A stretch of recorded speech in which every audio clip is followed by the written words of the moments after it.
Բարի երեկո, հիմնական թողարկման ուղիղ եթերում լուրերն է, ստուդիայում աշխատում է Լիլիթ Աղբալյանը, այս թողարկմանը դիտեք։ Կարմիր խաչն այցելել է Ադրբեջանում պահվող 4 հայ գերու, նրանք հեռախոսով խոսել են նաև հարազատների հետ։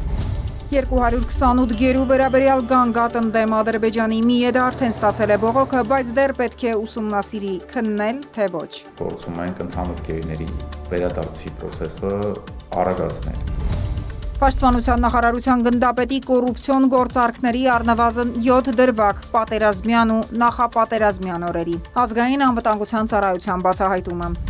Տնտեսական տարվա դրական ազդակը 750 միլիոն դոլարի եվրոբոնդերի թողարկումն է, Հայաստանի պատմության մեջ ամենացածր տոկոսով։ Տնտեսական տարին սկսել ենք շատ ուժեղ դրական ազդակով։ ՀՆԱ-ի նախատեսվածից 1%-ով ավելի աճի սպասում առանց Թուրքիայից ապրանքներ մուծելու հայրենական արտադրանքի խրախուսմամբ։ Ծրագրով նախատեսված են թվով 12 նպատակային գործողություններ և թվով 14 աջակցության ծրագրեր։ Հավաստի տեղեկություն, թե գունավոր բամբասանք անանուն աղբյուրին հղումը պետք է չազատի պատասխանատվությունից, զանգվածային լրատվամիջոցների մասին օրենքում փոփոխությունների առաջարկները։ Ցանկալի է ընդհանրապես, որպեսզի կարգավորումները, որոնք սահմանափակում են տեղեկությունների տարածումը, վերաբերեն բովանդակությանը։ 10-ամյա ընդմիջումից հետո հայտնի դաշնակահարը դարձյալ Երևանում է, հատուկ համերգային ծրագրով։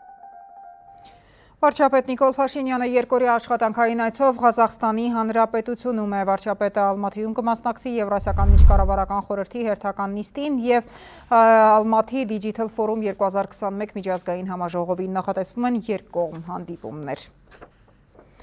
Հանրության մտահոգությունն այսօր փարատվել է կառավարության նիստում, աշխատավարձն ու թոշակը ժամանակին տալու խնդիր պետությունը չունի, գործադիրը հաստատել է տնտեսական արձագանքման ծրագիրը և գործողությունների պլանը, որը նախատեսում է 12 նպատակային գործողություն և աջակցության 14 ծրագիր, նպատակն է ՀՆԱ-ի կանխատեսումից 1%-ով ավելի աճ ունենալ։ Թագավարակ ու պատերազմ 2020-ի այս երկու իրողությունը Հայաստանում տնտեսական շոկ առաջացրին։ Ինչպես հաղթահարել տնտեսական ճգնաժամը, կառավարության նիստին քննարկվեց մի նախագիծ, որում ներառված է 2020-ի նոյեմբերի 18-ին վարչապետի հրապարակած ճանապարհային քարտեզի երկու կետ՝ կորոնավիրուսի համավարակի հաղթահարում եւ դրա հետևանքների վերացում ու տնտեսական ակտիվության միջավայրի վերականգնում։ Կարճ ժամանակում թիրախային միջոցառումներն ու գործիքները կապահովեն կենսունակ տնտեսական միջավայր, վստահ է փոխվարչապետ Ավինյանը։ Ծրագիրը այսպիսով շեշտադրում է 3 հիմնական գերակայություն, որոնք են տնտեսական ակտիվության վերականգնման արագացումը, վստահելի գործարար և սպառողական միջավայրի ապահովումը և միջնաժամկետ տնտեսական քաղաքականության օրակարգի ձևավորումը։ Ծրագրով նախատեսված են թվով 12 նպատակային գործողություններ և թվով 14 աջակցության ծրագրեր։ Ավինյանն առանձնացնում է բարձր ավելացված արժեք ստեղծող նոր մշակաբույսերի աճեցման հեռանկարը, օրինակ բերում արդյունաբերական կանեփը, որի արտադրության Ռուսաստանի, Միացյալ Նահանգների ու Չինաստանի հաջողված փորձն էկոնոմիկայի նախարարությունն արդեն ուսումնասիրել է։ Ցավոք կանեփ ասելով այլ բան են հասկանում, մինչդեռ կանեփը շատ կարևոր արդյունաբերական հումք է եւ տվյալ դեպքում խոսքը արդյունաբերական հումքի մշակման մասին է, որը իհարկե իր հետ զուգահեռ ռիսկեր ունի եւ այդ ռիսկերի կառավարման հստակ մեխանիզմներ կան։ Խոսքը միայն կանեփի մասին չէ, բարձր ավելացված արժեք ստեղծող այլ մշակաբույսեր էլ կան եւ այս քաղաքականությունը համարձակորեն պետք է առաջ մղվի, հավելում է Ավինյանը։ Զարկ է պետք տալ քաղաքաշինական ծրագրերին, օրինակ 33-րդ թաղամասի, Կոնդի, Հիների Վանի կառուցմանը։ Անհրաժեշտ է արագացնել նաեւ պետական մի քանի գույքի օտարման գործընթացը։ Աջակցության 14 ծրագրից Ավինյանը սուբսիդիաներն է առանձնացնում։ Մի խոշոր բլոկ էլ կազմում է իհարկե նոր ծրագիրը, որը որ նախատեսում է աջակցել մեր կողմից որդեգրած քաղաքականության այն առումով, որ Թուրքիայից որոշակի տեսակի բեռներ այլևս հնարավոր չի լինելու ներմուծել եւ մենք խրախուսելու ենք արտադրությունը նմանատիպ արտադրանքի Հայաստանում այս ծրագրերի միջոցով։ Ծրագրի վերջնական արդյունքը կլինի համախառն ներքին արդյունքի նախատեսվածից 1%-ով ավելի աճը։ Հայաստանի տնտեսությունում ուզենք թե չուզենք էական դեր է խաղում հանքարդյունաբերությունը, նկատում է վարչապետը։ Այստեղ էլ մենք պետք է կայացնենք որոշումներ, եւ ներդրումային որոշակի ծրագրերը առավել կառավարելի եւ ընդունելի դարձնելու համար Հայաստանի եւ Հայաստանի հանրության համար եւ մենք այստեղ էլ պետք է փորձենք կայացնել որոշումներ, այնպիսի որոշումներ եւ հույս ունեմ, որ կհաջողվի այդ որոշումները կայացնել, այդ թվում Մամուլսարի հայտնի ներդրումային ծրագրի շրջանակներում ամեն դեպքում պետք է այս թեման քննարկվի եւ հաշվի առնելով ինչպես նախկինում ասել ենք Հայաստանի հավասարակշռված շահերը պետք է փորձենք գտնել լուծումներ։ Կրթական ոլորտում փոփոխությունների փաթեթը փոխնախարար Ժաննա Անդրեասյանն է ներկայացնում։ Սահմանել ենք վերջնարդյունքներ կրթական 3 աստիճանների համար՝ տարրական, հիմնական եւ ավագ աստիճանի, ինչը հնարավորություն է տալիս սկզբունքորեն իրագործել նոր մոտեցում եւ խուսափելով այս պահին գործող առարկայակենտրոն մոտեցումից, որի պայմաններում մենք ունենք առանձին առարկաներ եւ շեշտադրված է այդ առարկաների ինքնաբավ գոյությունը դպրոցում, անցում կատարել ինտեգրված մոտեցմանը, սա թույլ կտա նաեւ էապես խուսափել կրկնություններից, առավել արդյունավետ օգտագործել այն ժամանակը, որ մենք ծախսում ենք դպրոցում, երեխայի ժամանակը։ Նվազեցվում է դպրոցականների ծանրաբեռնվածությունը չկրճատելով բովանդակային ծավալը, կարևորում է Անդրեասյանը։ Պահպանվել է նաև 4 պարտադիր առարկա սահմանելու պետական քաղաքականությունը՝ հայոց լեզու եւ գրականություն, մաթեմատիկա, հայոց պատմություն եւ օտար լեզու։ Ընդ որում օտար լեզուները ներառում են նաև տարածաշրջանային երկրների մայրենիները։ Մենք ըստ էության կարողանալու ենք հրաժարվել այս պահին գործող հոսքային ուսուցումից եւ անցնել անհատականացված դասացուցակի ըստ առանձին աշակերտի նախասիրությունների եւ ուրեմն մասնագիտական կողմնորոշման։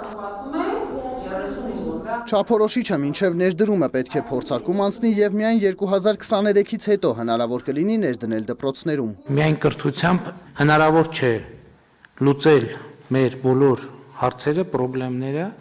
բայց չկա որևէ հարց մեր օրակարգի, չկա որևէ մի խնդրեմ, որի լուծումը հնարավոր է առանց կրթական բաղադրիչի։ Ամենատարբեր ոլորտներում, սկսած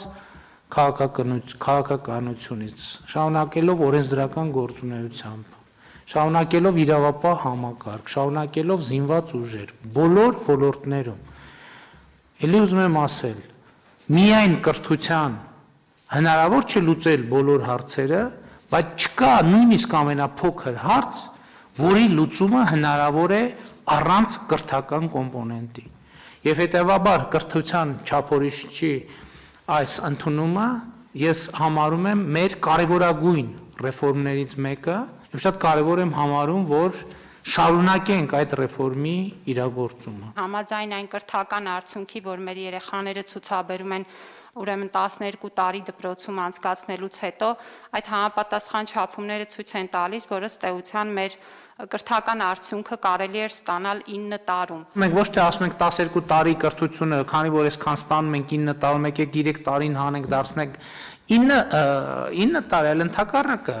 ասում ենք այդ ժամանակը, ինչի մասին ես նոր ասում եմ, ժամանակը լցնենք, երեխայի ժամանակը լցնենք եւ դպրոցը կրթությունը կազմակերպենք այնպես, որ 12 տարում մոտավորապես ունենանք 30-40, նույնիսկ 50% ավելի արդյունք։ Կառավարությունը հաստատեց մի նախագիծ, որը կարգավորում է պատերազմի մասնակիցների ու հանրության հոգեբանական աջակցության տրամադրումը։ Պատերազմից հետո բնակչության 15-ից 30%-ի մոտ արտահայտվում է հետտրավմատիկ սթրեսային խանգարում, ներկայացնում է արտակարգ իրավիճակների նախարարը։ Առողջացման համար էլ պարտադիր են վերականգնողական միջոցառումները։ Նախագծով նախատեսում է թիրախային խմբերին մատուցել հետևյալ ծառայությունները.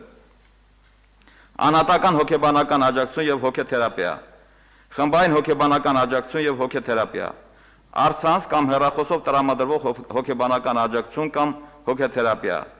հոգեբաների շարժական խմբերի ծառայություն, հոգեբանական թեժ գծի ծառայություն։ Թիրախային խմբերն են անհետ կորած կամ գերի ունեցող ընտանիքի անդամները, վիրավորված կամ հաշմանդամություն ստացած զինվորներն ու նրանց ընտանիքի անդամները, զոհվածների ընտանիքի անդամներն ու պատերազմին մասնակցած անձինք։ Ծրագիրն ինչպես Հայաստանի, այնպես էլ Արցախի համար է գործարկումն էլ հնարավոր կլինի 6 ամսից։ Չզեկուցվող, բայց հանրությանը հետաքրքրող հարցերից մեկը Սյունիքի մարզին էր վերաբերում։ Նախատեսված է աջակցություն տրամադրել բնակարանային խնդիրներ ունեցող մարդկանց։ Բեկի առաջարկով էլ հաստատվելու է էքսպրես բեռների ավելի պարզեցված կարգ, որը էապես հեշտացնելու է արտահանողների կյանքը։ Մուշեղ Իսախանյան, լուրեր։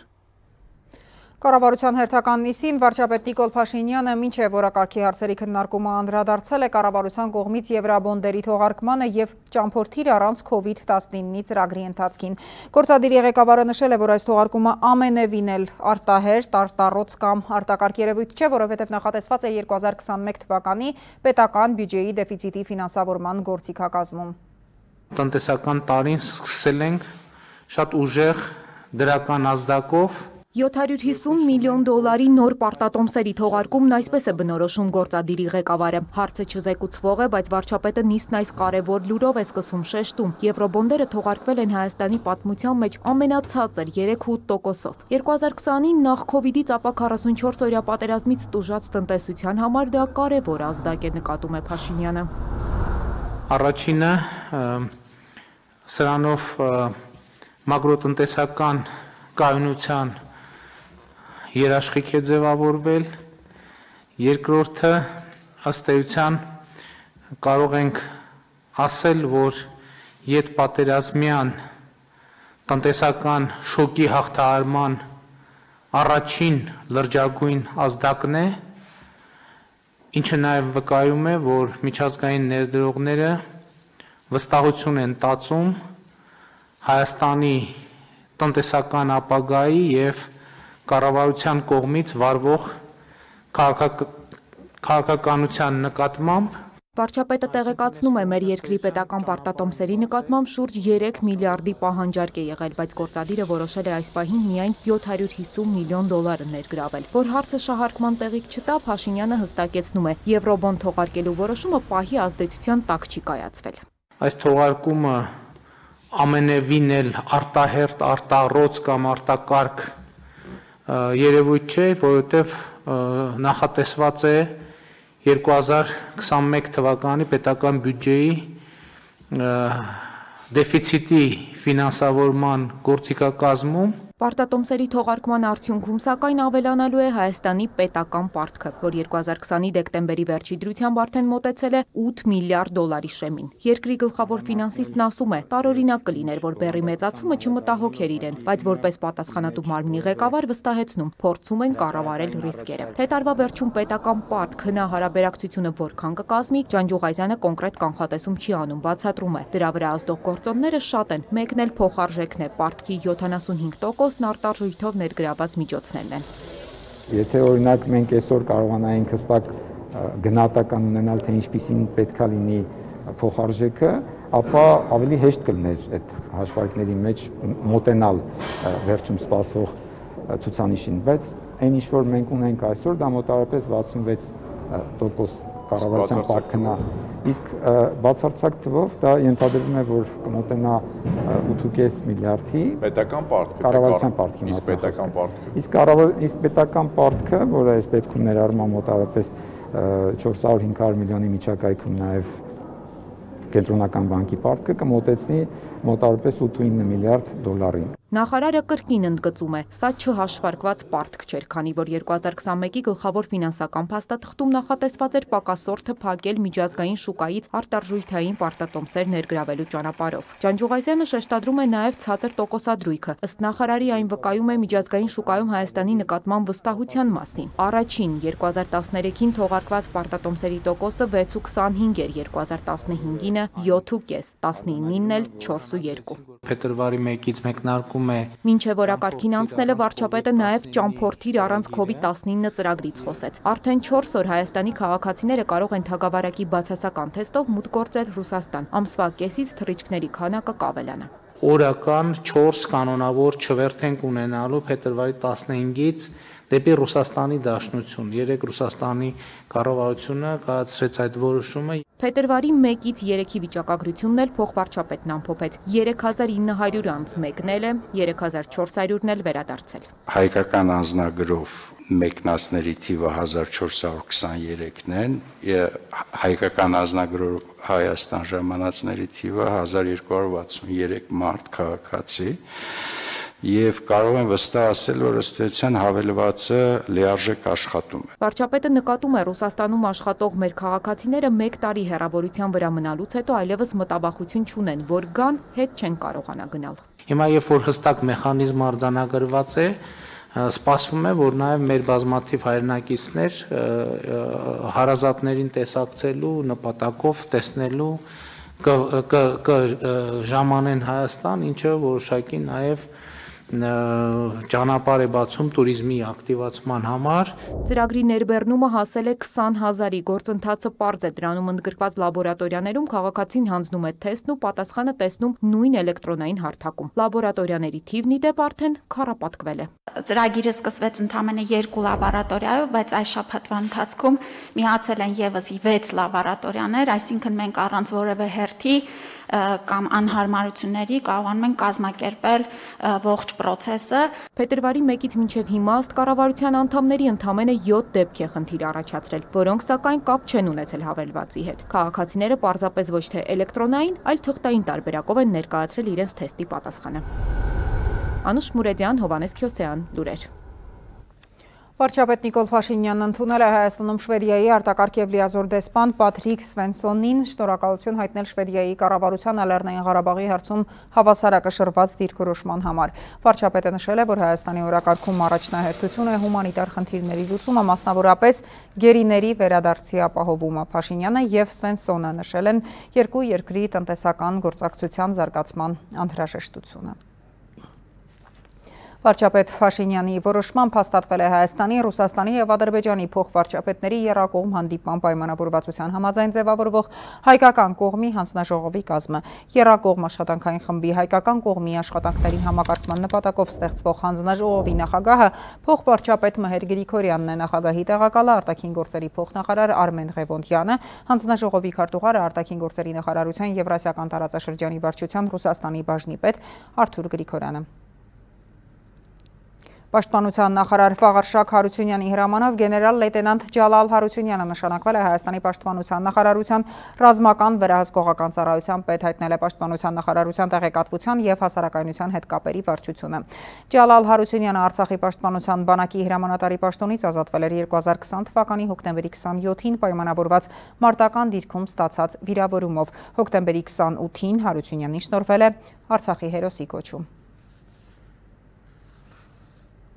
Ազգային անվտանգության ծառայությունը բացահայտել է պատերազմի ընթացքում նաև նախօրեին կաշառք ստանալու դեպքեր։ Պաշտպանության նախարարության բարձրաստիճան սպան կոչումով գնդապետը, ունենալով զինված ուժերի ստորաբաժանումների նկատմամբ վերահսկողություն և ստուգումներ իրականացնելու գործառույթ, 2000-ից $2500 կաշառքի դիմաց միջնորդել է զինծառայողներին առաջնագիծ չուղարկելու կամ այլ զորաբաց տեղափոխելու համար։ Գնդապետը $10,000 կաշառք է ստացել նաև ձմեռային զորակոչի ընթացքում ցանկալի վայրում ծառայություն կազմակերպելու համար։ ԱԱԾ-ն բացահայտել է պաշտպանության նախարարության գնդապետի կոռուպցիոն գործարքների այս պահի դրությամբ առնվազն 7 դրվագ։ Հրապարակված նյութերի շարքում ամենախոշոր գումարը, որ նա պահանջել ստացել է, միջնորդության համար $10,000 կաշառքն է։ Ձմեռային այս զորակոչին բանակ գնացող մի երիտասարդի ծառայությունը ցանկալի վայրում կազմակերպելու համար։ Գործարքի ամսաթիվ է նշվում դեկտեմբերի 17-ը։ Հունվարի 6-ին մեկ այլ զինծառայողի հորից բանակի բարձրաստիճան նույն պաշտոնյան 1 միլիոն դրամ է ուզել տղայի զորամասն առանց որևէ հիմքի փոխելու համար։ Գումարը ստացել է 350 և 650 հազար դրամ փոխանցումներով Աջարաբեթի իր օգտահաշվին։ Բուքմեքերական ընկերության անձնական իր հաշվին է գնդապետը ստացել նաև սեպտեմբերին մեկ այլ զինծառայողի մորից պահանջած առանձնապես խոշոր չափի 975 հազար դրամից ավելի գումարը, որդուն դարձյալ առանց բավարար հիմքերի նույն զորամասի մեկ այլ ստորաբաժանում տեղափոխելու համար։ Այս ամենը դեռ խաղաղ պայմաններում։ Պաշտպանության նախարարության բարձրաստիճան պաշտոնյան նույնիսկ պատերազմի օրերին ռազմական դրության ժամանակ է փողով գործեր դասավորել։ Զորահավաքով ծառայության կանչված և դեռևս Հայաստանում գտնվող երիտասարդի Արցախ ուղարկելը կանխելու համար նրա ծնողներից $2,500 կաշառք է պահանջել։ Գումարի հիմնական մասը ստացել նույն օրը։ Մեկ այլ դեպք անձնական շահագրգռությունից ելնելով անցնելով պաշտոնական լիազորությունների սահմանը գնդապետը հոկտեմբերի 22-ին հրամանատարության միջոցով կազմակերպել և Սյունիքի մարզի Խնձորեսկ համայնքում տեղակայված զինվորական հոսպիտալից Երևան է վերադարձրել մի զինծառայողի, որից հետո 300 հազար դրամ կաշառքի դիմաց դասավորել է, որ նույն զինվորը հետագա ծառայությունը շարունակի Սյունիքի մարզում տեղակայված մարտական ծառայություն չիրականացնող թիկունքային աշխատանքներ կատարող զորամասում։ Ընկերոջ խնդրանքով էլ հոկտեմբերի 13-ին յոթին ծանոթ սպաների միջոցով կազմակերպել է Արցախում գտնվող Զորամասից զորահավաքային մեկ այլ զինծառայողի վերադարձը Երևան։ Հետո իմանալով, որ նրա անունը ներառված է Զորամասն ինքնակամ լքածների ցուցակում, միջնորդել է նույն Զորամասի սպաներից մեկին, որ չեղարկի փախուստը եւ դասալիկ երիտասարդին նշանակի նույն Զորամասի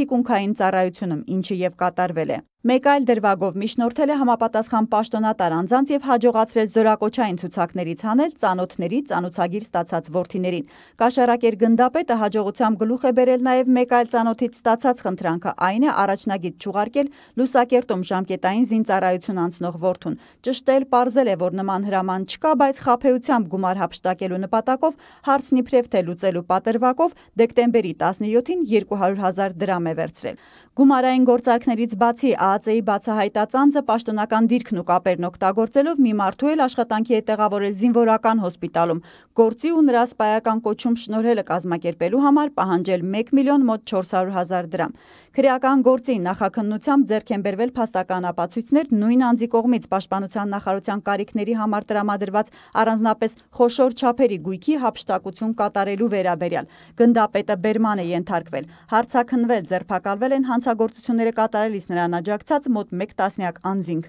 Կատարված խուզարկությունների արդյունքում հայտնաբերվել են ոչ միայն քրեական գործի համար նշանակություն ունեցող նյութեր, այլև տարբեր տեսակի զինամթերք։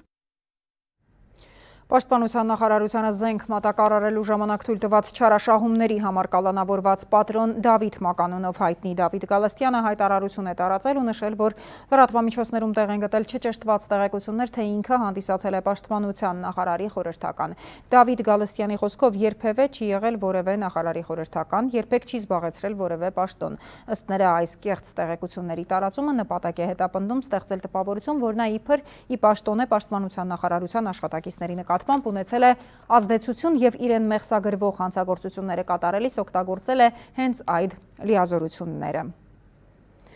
Լրատվամիջոցներին կարգելվի անանուն ու անհասցե աղբյուրներից տեղեկության տարածումը։ Օրենսդրական կարգավորումը նախաձեռնել է Իմ քայլը խմբակցությունը, որը դեռևս չի դրվել հանրային քննարկման։ Որոշ լրատվամիջոցներ դեմ են փոփոխություններին։ Խնդիրը նրանց կարծիքով ոչ թե աղբյուրն է, այլ լուրի բովանդակությունը։ Ինչ խնդիր է լուծում զանգվածային լրատվամիջոցների մասին օրենքի փոփոխությունը։ Հովհաննես Վարդանյանի տեսանյութում։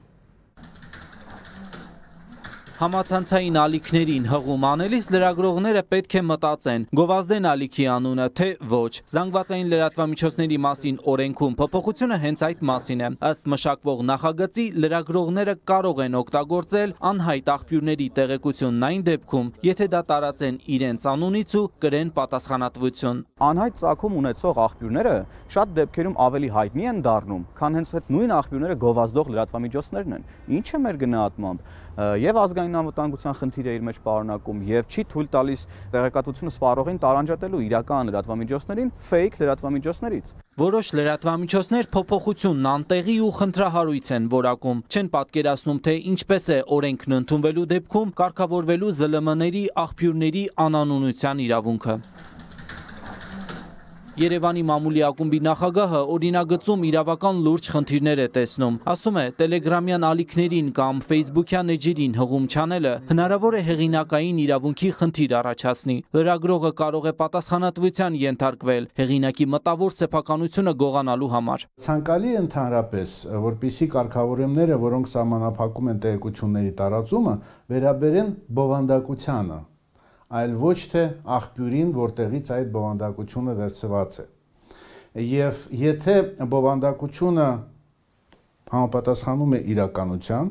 ապա ինչու չնշել այն աղբյուրը, որտեղից դա վերցրել ես։ Բորիս Նավասարդյանը հիշեցնում է, լրատվամիջոցները սահմանադրությամբ եւ միջազգային բազմաթիվ օրենքներով կարող են հղում անելով տարածել տեղեկություն։ Ըստ նրա փոփոխություններից առաջ պետք է մտածել նախ օրենսդրական կարգավորումների տևական ազդեցության մասին։ Բացի այդ, սպառողին հնարավորություն տալ, որ ինքը որոշի, որն է իր համար որակյալ տեղեկություն, իսկ որը գունավոր բամբասանք։ Ցանկացած փորձ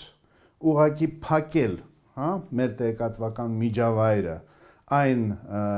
տեղեկություններից, որոնք մենք վնասակար ենք համարում, դա չի ստացվելու։ Ժամանակակից աշխարհում ոչ մեկ չկարողացավ այդ խնդիրը լուծել։ Ուրեմն այդ խնդրի առկայության հետ պետք է համակերպվել եւ տեսնել ինչ ենք մենք անում մեզ առավելագույնս կամ լավագույնս պաշտպանելու համար։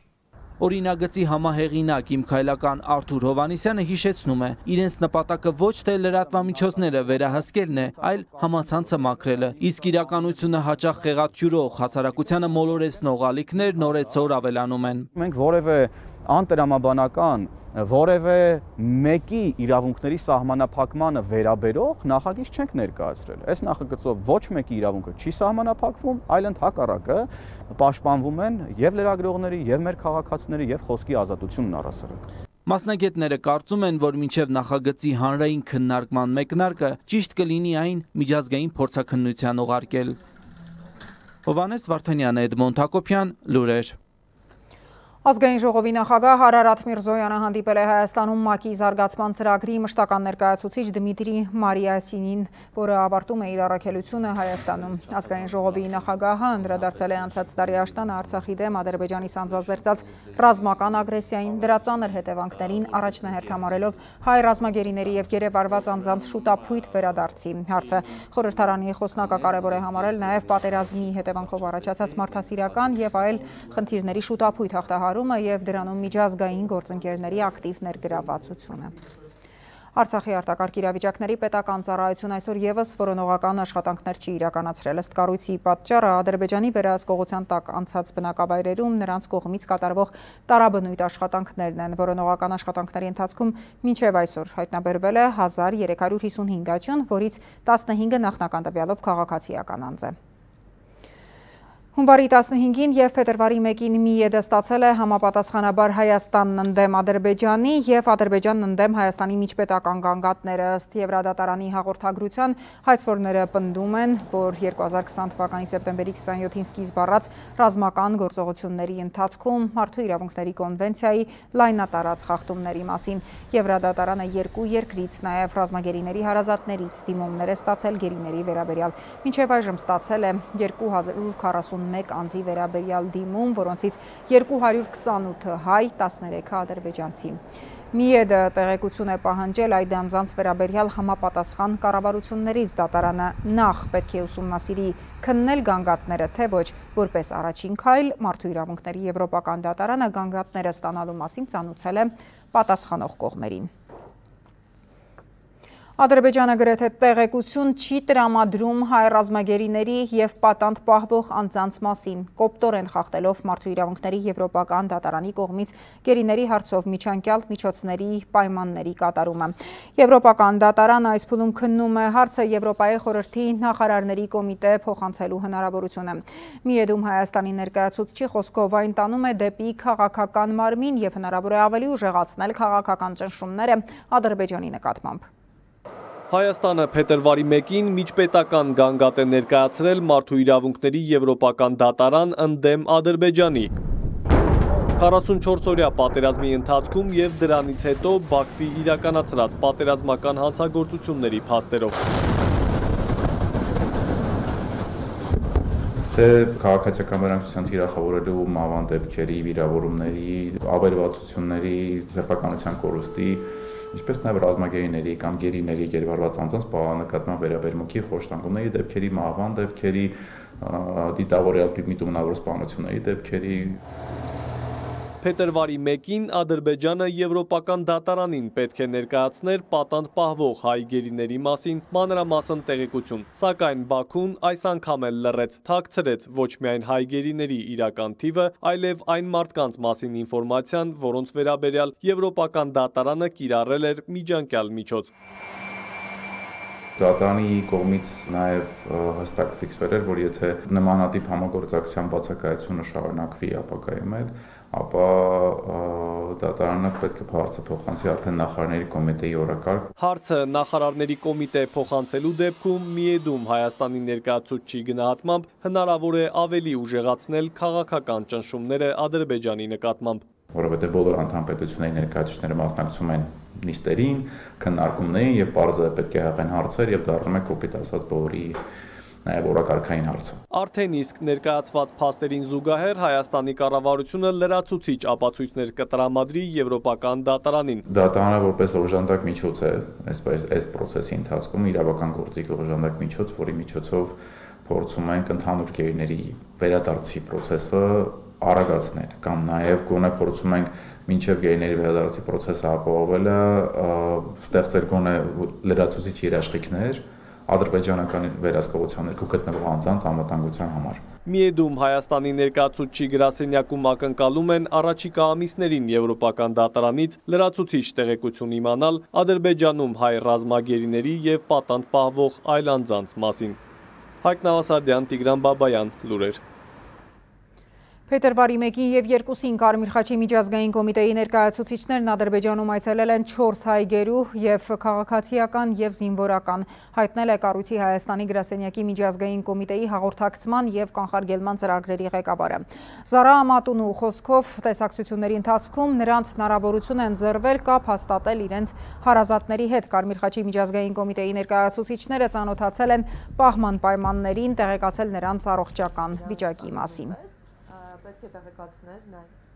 Եվրամիության արտաքին քաղաքականության հարցերի բարձր ներկայացուցիչ Ջոզեփ Բորելը Մոսկվա նախատեսված այցից առաջ կարծիք է հայտնել, որ Ռուսաստանը Եվրամիության առանցքային գործընկերն է, որի հետ անհրաժեշտ է երկխոսել և գործակցել, այդ թվում Սիրիայում, Լիբիայում, Լեռնային Ղարաբաղում, Բելարուսում և Ուկրաինայում ազդեցության հնարավորություն ունենալու համար։ Ադրբեջանի վերահսկողության տակ հայտնված Լեռնային Ղարաբաղի տարածքի եկեղեցիներն ու պատմական հուշարձանները վտանգված են։ Լուրերը Ռուսաստանի արտգործնախարարության պաշտոնական ներկայացուցչին հարցրել է, ինչպես է Ռուսաստանը գնահատում այն, որ Բաքուն հրաժարվում է ՅՈՒՆԵՍԿՕ-ի ներկայացուցիչներին թողնել, որպեսզի նրանք կարողանան անձամբ գնահատել ժառանգության շուրջ ստեղծված իրավիճակը։ Մարիա Զախարովան պատասխանել է, Մոսկվան հուսով է, որ ՅՈՒՆԵՍԿՕ-ն շուտապույտ կայցելի Ղարաբաղ և այդ հարցը կնպաստի Երևանի և Բաքվի միջև վստահության ամրապնդմանը։ Նրա խոսքով հիմա բանակցություն է ընթանում Ղարաբաղի և Ադրբեջանի հարակից շրջաններ ՅՈՒՆԵՍԿՕ-ի կողմից ուղևորություններ կազմակերպելու վերաբերյալ։ Ավելի վաղ ՅՈՒՆԵՍԿՕ-ն հայտնել էր, որ սպասում է Ադրբեջանի պատասխանին փորձագետներին Ղարաբաղ ուղարկելու հնարավորության վերաբերյալ, ինչից հետո Ալիևը սպառնացել էր վերանայել գործակցությունը կազմակերպության հետ։ Սենատոր Բրետ Շերմանը պարզաբանում է պահանջել Ադրբեջանում Միացյալ Նահանգների դեսպանից։ Սենատորը հարցադրում է արել, արդյոք Միացյալ Նահանգների քաղաքականությունն է շնորհավորել Բաքվին իր հաջողությունների համար, որոնք Ադրբեջանի սանձազերծած ագրեսիայի հետևանքն էին։ Ըստ Շերմանի, լուծում է պետք, որը կնպաստի Արցախի երկարաժամկետ անվտանգությանը և կայունությանը։ Ամերիկացի կոնգրեսականներին ադրբեջանական սադրանքները դուր չեն գալիս և նրանք շարունակում են դիմել համապատասխան քայլերի։ Սենատոր Բրետ Շերմանը նամակ է հղել Ադրբեջանում Միացյալ Նահանգների դեսպան Լիլի Ցենբերգերին և նրանից պահանջել է պարզաբանել իր վերջին անհանգստացնող հայտարարությունը։ Խոսքը Ադրբեջանին ուղղված շնորհավորանքի մասին է տարածքային ամբողջականությունը վերականգնելու վերաբերյալ։ Հարգելի դեսպան Լիցենբերգեր, Ադրբեջանի էկոնոմիկայի նախարարին ուղղված ձեր շնորհավորանքները ծայրահեղ մտահոգիչ են և դուրս պետքարտուղար Բլինքենի աշխատանքային տրամաբանությունից։ Հետևաբար կցանկանայի տեսնել այս հարցերի պատասխանը։ Արդյոք ԱՄՆ քաղաքականությունն է շնորհավորել Բաքվին իր հաջողությունների համար, որոնք Ադրբեջանի սանձազերծած ագրեսիայի հետևանք էին։ Արդյոք ԱՄՆ քաղաքականությունն է խրախուսել ներդրումները Ադրբեջանում, որոնք նպատակ ունեն մեկուսացնել Արցախը։ Կոնգրեսական Շերմանը հիշեցրել է, որ Միացյալ Նահանգները ԵԱՀԿ Մինսկի խմբի համանախագահն է, իսկ խմբի գործունեությունն ուղղված է Ղարաբաղյան հակամարտության համապարփակ լուծում գտնելուն։ Ըստ սենատորի, լուծում է պետք, որը կնպաստի Արցախի երկարաժամկետ անվտանգությանն ու կայունությանը։ Սենատորի հարցերին դեսպանը դեռ չի արձագանքել։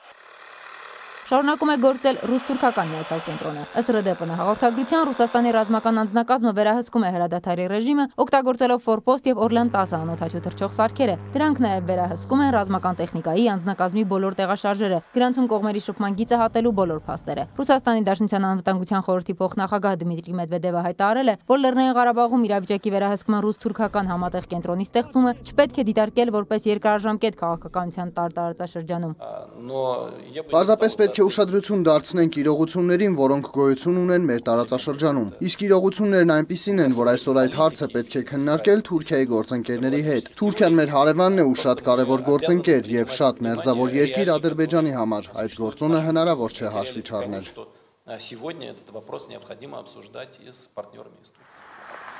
Համատեղ կենտրոնի հերթափոխով իրականացվում են ձեռք բերված պայմանավորվածությունների խախտումների վերաբերյալ տեղեկատվության հավաքումը, ամփոփումը եւ ստուգումը։ Դիտարկվում է ցանկացած բողոք Լեռնային Ղարաբաղի հակամարտության կողմերից, ձեռք բերված պայմանավորվածությունների չկատարման հետ կապված հարցերի կամ խնդիրների վերաբերյալ։ Սոնա Աղբալյան, լուրեր։ Հարավային Ավստրալիայի պատգամավոր արմատներով հույն Թոմ Կուցանտոնիսը խորհրդարանում կոշտ ելույթ է ունեցել ընդդեմ Թուրքիայի նախագահ Ռեջեփ Էրդողանի և նրա ադրբեջանցի գործընկեր Իլհամ Ալիևի։ Նրա միջնորդությամբ Հարավային Ավստրալիան ճանաչեց Արցախի հանրապետությունը։ Պատգամավորը կոչ է արել Ավստրալիայի բոլոր նահանգներին ճանաչել Արցախի հանրապետությունը և դատապարտել պանթուրքիզմի քաղաքականությունը, որը որդեգրել են Թուրքիայի և Ադրբեջանի նախագահները։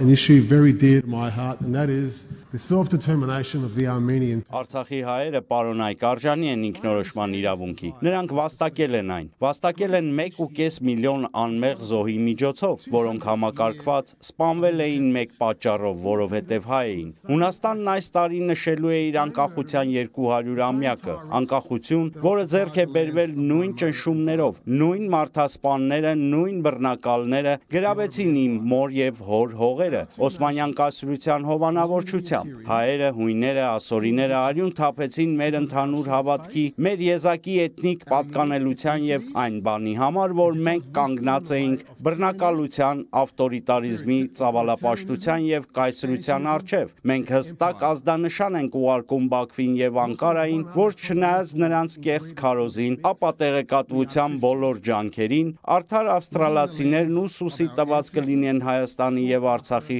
խաղաղասեր հայերի հետ։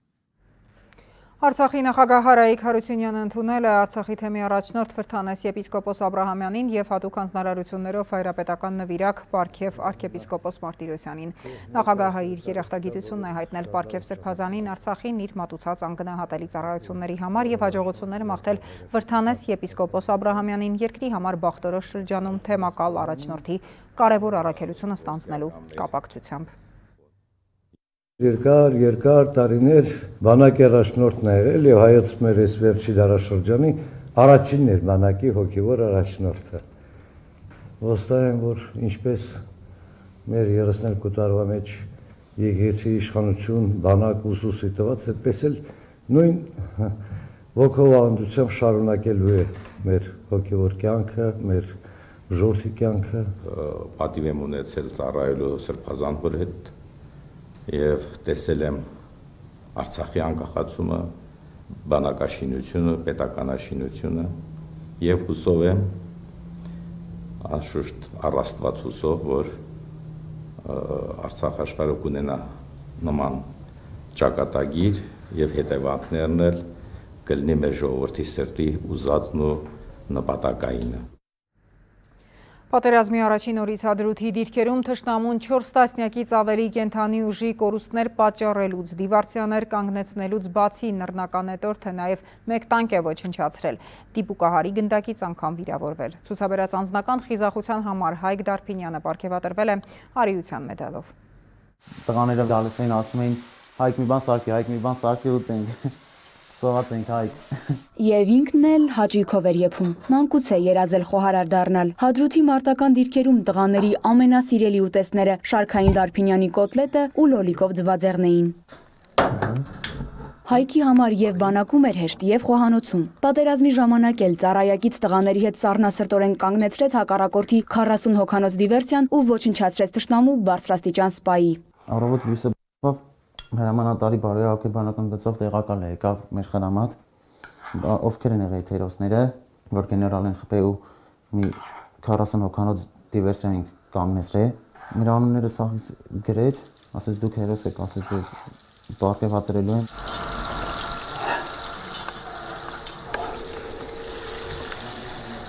Թե ինչ հերոսություններ է արել, տանը բացի պայմանագրային ավակ եղբորից ոչ ոք չգիտեր։ Իր պարգևատրման լուրն էլ հերոստացույցից հարազատներն իմացան։ Բոլորը ովքեր լսել են հարևանները, բարեկամները զանգում են, որ Հայկը ինչ հերոսություն արել, իր մասին է խոսում։ Թշնամուն 4 տասնյակից ավելի մարդկային կորուստներ պատճառելուց բացի նռնականետորթին հաջողվել է նաև մեկ տանկ ոչնչացնել։ Ինքը Հադրութի դիրքերում անհանգիստ էր քարվաճառում ծառայող ավակ եղբոր համար։ Իրար հետ կապ հաստատելը դժվար էր։ Սեպտեմբերի 27-ից մինչև նոյեմբերի 1-ը ծննդյան օրը մարտական դիրքերում էր։ Բայրակթարից խոցված ծառայակիցներին օգնության շտապելիս 3 ընկերներից մեկին դիպուկահարը խոցեց։ Հաջորդ գնդակը դիպավ Հայկին։ Բարեբախտաբար վիրավորումը ծանր չէր։ Պատերազմը վատ բան է, որ տեսնում ես էլի ընկերները կողոտ ոնց են մահանում, դա շատ ցավոտ բան է էլի։ Ապաքինվեց տանը։ Մայրական խնամքով։ Հրազենային վիրավորումից 10 օր անց վերադարձավ շարք։ Մի քանի օր առաջ էլ Շարքային Դարփինյանը զորացրվեց։ 2 որդի ուղարկել ծառայության, այն էլ պատերազմի ժամանակ մոր համար ամենից մեծ փորձությունն է, ասում է տիկին Լուսինեն։ 44 օրում 44 տարով ծերացավ։ Մոմ էինք վառում, խնդրում էինք Աստծուն, որ գոնե թող իմ կյանքը վերցնի, մենակ տղաներս տուն վերադառնան։ Հայրը Ռուդիկ Դարփինյանը հիշում է, 10 օրը մեկ տուն զանգող որդուն մեկ խորհուրդ է տվել։ Ասել եմ, գերիել չգնիս։ Իրան ասել եմ, հանգարց որ այդպես բան եղնի, խոսքի գերինելու թող իրան վերածնի։ Հոր խորհուրդը չէր մոռացել, բայց կորցրած ընկերների վրեժը ստիպում էր կռվել ու պայքարել հանուն հայրենիքի, հանուն Հադրութի, որն առանց ստացական սհոդի չի արտասանում։ Պարգևատրումը դեռ չի ստացել, քանի ժամանակ կա, տանը քննարկում են, որտեղ են դնելու հերոս որդու արիության մեդալը։ Ռոզա Խաչատրյան, Էդգար Դավթյան, լուրեր։ ՄԱԿ-ն աջակցություն է տրամադրում Արցախից տեղահանված անասնապահներին։ Պարենի և գյուղատնտեսության կազմակերպության օգնությունը հրատապ է, աջակցություն կցուցաբերվի նաև արոտավայրերը կորցրած անասնապահներին։ Արցախյան պատերազմի հետևանքով Հայաստան է տեղափոխվել մինչև 55,000 կով, 90,000 մանր եղջերավոր կենդանի։ Պատերազմի օրերին Արցախի անասնապահները փորձեցին փրկել գոնե այն, ինչ պահպանել էին։ Էկոնոմիկայի նախարարության անասնաբուժներն անմիջապես սկսեցին կենդանիների պատվաստումները։ Պատերազմական իրավիճակը նաև համընկնում էր Արցախի հանրապետությունում պատվաստման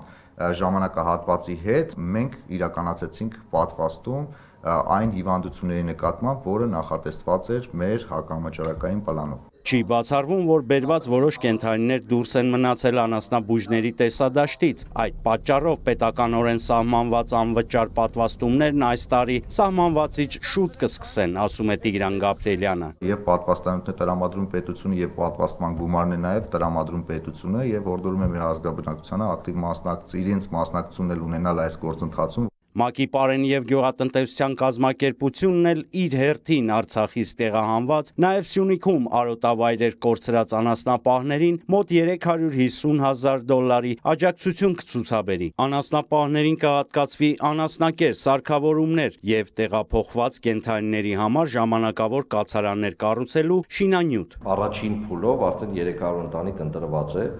շահառուներ։ Անասնապահներին տրամադրվող աջակցությունն այսքանով չի սահմանափակվի, ասում է ՍԱՏՄ ղեկավարը։ Ոչ միայն կօգնեն եղած կենդանիներին պահելու հարցում, այլև կհատկացնեն ածաններ։ Վահե Կոստանդյան, Ռոմիկ Խաչատրյան, լուրեր։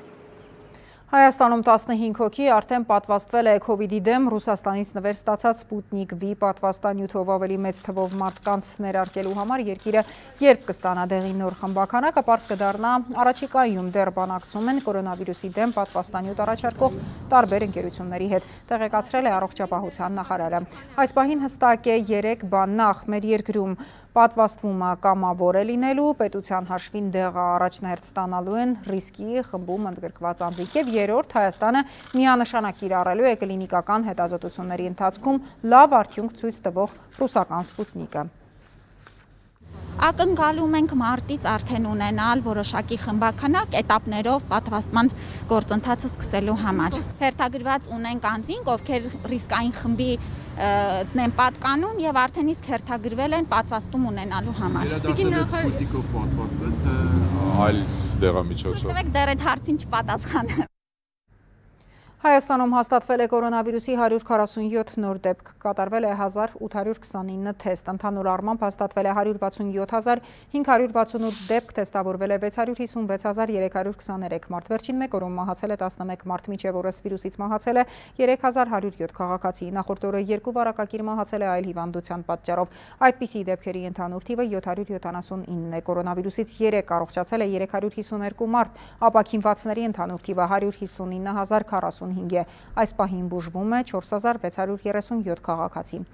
Արցախում կատարված 49 թեստից հաստատվել է կորոնավիրուսի 10 նոր դեպք, այս պահին բուժվում է 25 վարակակիր։ Արցախում միայն այս տարի թեստավորվել է 2078 քաղաքացի, որից 475-ի մոտ հաստատվել է վարակը։ Դարի չարիքը համարվող հիվանդության մասին հիմա ասում ենք քաղցկեղը դատավճիռ չէ, ապա հավելում, որ բուժման ու կանխման համար առավել կարևոր է օր առաջ հետազոտվելը։ Ուռուցքաբանության ազգային կենտրոնում աղիների քաղցկեղի հայտնաբերման անվճար հետազոտություն է սկսվել։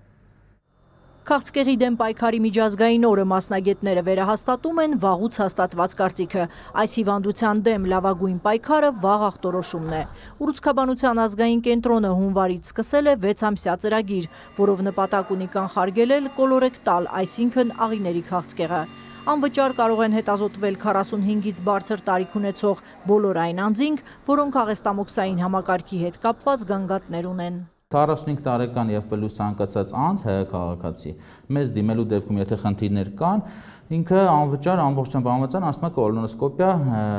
ընդհանուր անզգայացման տակ, որը ասենք ահագին մեծ գումար է արժեր ժամանակին։ Տարեսկզբից մինչև օրս արդեն 70 մարդ հետազոտվել է, 6-ի մոտ հայտնաբերվել է չարորակ նորագոյացություն։ Անվճար հետազոտվողների մոտ բժիշկները նաև բազմաթիվ աղիքային պոլիպներ են հայտնաբերել։ Հաստ աղիքի պոլիպների մի մասը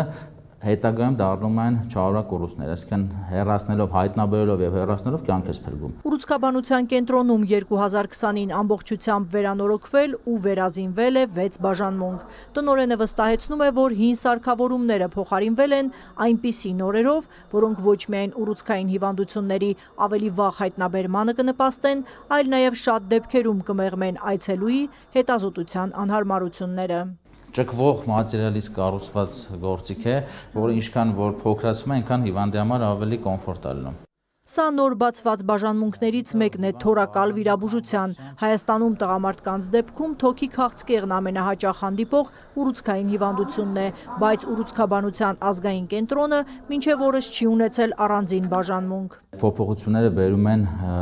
բուժական ծառայությունների որակի բարձրացմանը։ Կենտրոնի տնօրենի սեղանին է եւս մեկ նոր նախագիծ։ Առաջիկայում կբացվի միջազգային չափանիշներին համապատասխան պալիատիվ ծառայություն։ Այն հիվանդները, որոնք արդեն միայն պալիատիվ խնամքի կարիք ունեն, պետք է լավագույն պայմաններում, առանց ցավերի ու հարմարավետ միջավայրում ապրեն կյանքի վերջին շրջանը, ասում է Մանուկյանը, բայց բոլորի պայքարը հանուն նրա է, որ գործը պալիատիվ խնամքին չհասնի։ Քաղցկեղի դեմ պայքարի միջազգային օրվա նպատակը բոլորի ուշադրությունը քաղցկեղով հիվանդ մարդկանց վրա սևեռելն է, նրանց օգնելն ու հակաքաղցկեղային միջոցառումներ իրականացնելը։ Նախարարի խորհրդականը պատասխանելով հարցին, թե ինչ աջակցություն է Հայաստանում տրամադրում պետությունը քաղցկեղով հիվանդ մարդուն, հիշեցնում է ուռուցքային բոլոր հիվանդությունների դեպքում եւ երկրի ամբողջ տարածքում վիրահատությունն անվճար է։ Վերջին տարվա ընթացքում մենք արդեն ունեցել ենք քաղցկեղով հիվանդների անվճար վիրահատության մոտ 9000 դեպք։ Եթե խումբը որոշեց, որ հիվանդը պետք է բոլոր փուլերով անցնի, ապա վիրահատությունից հետո հաջորդը քիմիոթերապիայի փուլն է գալիս, որի սպասարկումը ուռուցքաբանության ազգային կենտրոնում եւ որոշ կլինիկաներում անվճար է, բայց դեղորայքի որոշ մասը ձեռք է բերում հիվանդը ինքը։ Ուռուցքաբանը վստահեցնում է, որ 47%-ով Հայաստանում նվազում է կրծքագեղձի քաղցկեղով հիվանդ կանանց մահացությունը պետպատվերի շրջանակում տրամադրվող տրաստուզումաբ դեղամիջոցի շնորհիվ։ 2020 թվականի մարտի 26-ից մենք այս ծրագիրը սկսել ենք, նախարարությունը սկսել է այս ծրագիրը, դա տրվում է կանանց 21 օրը 1 ժամկետով 12 ամիս։ Դեղը շատ թանկարժեք է, նա մոտավորապես $1000-ին համարժեք է մի ֆլակոնը։ Եվ կինը ստանում է 12 ամիս այդ ֆլակոնը պետպատվերի շրջանակներում։ Մարտից մինչև օրս 200 կին է օգտվել ծրագրից, որը դեռ շարունակվում է։ Հայաստանում 2019-ին չարորակ ուռուցքից մահացել է ավելի քան 5000 մարդ։ Մահվան յուրաքանչյուր 6-րդ դեպքն աշխարհում քաղցկեղի պատճառով է։ Առողջապահության համաշխարհային կազմակերպությունն այս տարի բոլոր երկրներին կոչ է անում պայքարի այս օրը ուշադրությունը սևեռել քաղցկեղի առաջացմանը նպաստող երկու հիմնական ռիսկի գործոնի վրա՝ ալկոհոլի չարաշահում եւ ծխախոտի օգտագործում։ Ռուզաննա Վարդերեսյան, Դավիթ Մաչկալյան, լուրեր։ Արմատներով Արցախցի դաշնակահարը իր ինքնատիպ մեկնաբանությամբ նվագել է աշխարհի բեմերում։ Տարիների ընդմիջումից հետո Աշոտ Խաչատուրյանը առաջին անգամ հանդես է գալիս Հայաստանի ազգային ֆիլհարմոնիկ նվագախմբի հետ։ Ռոյալ դեռ փոքրիկ կարգավորումների կարիք ունի եւ Աշոտ Խաչատուրյանի ականջն աննշան շեղումներ է որսում։ Տասնամյա ընդմիջումից հետո հայտնի դաշնակահարը դարձյալ Երևանում է եւ հատուկ համերգային ծրագրով առաջին անգամ հանդես է գալիս Հայաստանի ազգային ֆիլհարմոնիկ նվագախմբի հետ։ Շատ ուրախ եմ նվագել ֆիլհարմոնիկի հետ, որովհետեւ ինձ համար այդ առաջին անգամ է իրանց հետ նվագել եւ շատ հեշտ է։ Այսինքն շատ եմ նվագել օրկեստրների հետ ու առաջի հենց փորձը միանգամից լավ ստացվեց ու մայստրոյի հետ մենք իրար հասկանում ենք։ Միջազգային հեղինակավոր մրցույթների մրցանակակիր երաժիշտը հայտնի է լավագույն երաժշտական հարթակներում դաշնամուրային բարդագույն ստեղծագործությունների ինքնօրինակ մեկնաբանությամբ։ Նվագել է տաղանդավոր դիրիժորների Յան Գեյերսի, Ռոդոլֆո Ֆիշերի, Ավգուստին Դումայի, Դանիելե Գատիի, Թոմաս Զոնդեգարդի, Քրիստոֆեր Ուորեն Գրինի ղեկավարությամբ։ Հայաստանի ֆիլհարմոնիկի հետ հանդես է գալիս Բեթհովենյան ծրագրով։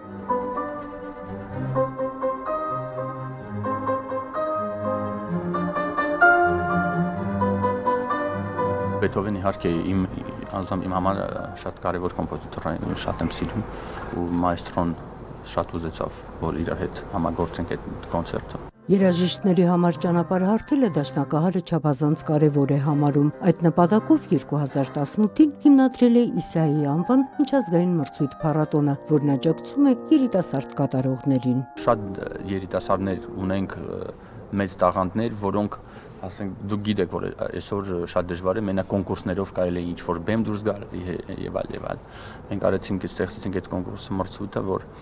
օգնենք տաղանդավոր ջութակարներին, կամեր մյուզիկ խմբերին։ Արմատներով արցախցի երաժիշտը օրերս Երևանում ընկերների հետ կազմակերպեց կամերային բարեգործական համերգ, որի ամբողջ հասույթը կտրամադրվի Ստեփանակերտի ռմբակոծված երաժշտական դպրոցին։ Փոքրիկ դաշնակահարների համար ռոյալ կգնեն, Արցախի համար պատրաստ են մշտական աջակցության, վստահեցնում է երաժիշտը։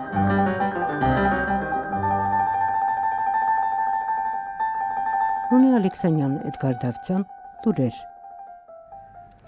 Մեր թողարկումից անմիջապես հետո Պետրոս Ղազարյանի հարցազրույցն է, Հյուրեկենտրոնական բանկի նախագահի տեղակալ Ներսես Երիցյանը այժմ եթերը շարունակում է մարզական նորությունները, իսկ ես ձեզ հրաժեշտ եմ տալիս ցտեսություն։